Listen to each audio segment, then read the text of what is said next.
نحمده ونصلي على رسوله الكريم اما بعد قال رسول الله صلى الله عليه وآله وسلم من رأى هلال ذي الحجة وأراد أن يضحي فلا يأخذ من شعره ولا من أظفاره رواہ مسلم۔ نبی پاک صلی اللہ علیہ وآلہ وسلم نے ارشاد فرمایا کہ اگر کوئی شخص جب ذی الحج کا چاند دیکھے اور اس کا قربانی کرنے کا ارادہ ہو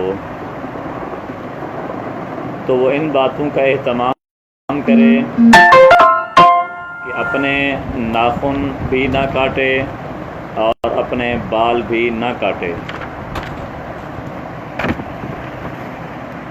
عید کے بعد اپنے ناخن بھی صاف کر لے اور اپنے بال بھی صاف کر لے۔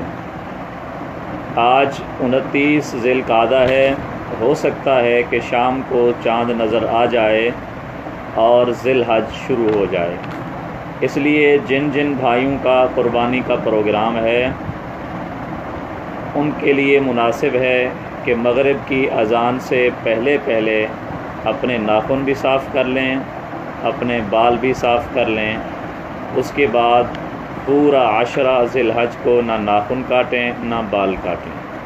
اللہ رب العزت ہم سب کو عمل کرنے کی توفیق عطا فرمائے۔ السلام علیکم ورحمۃ اللہ وبرکاتہ۔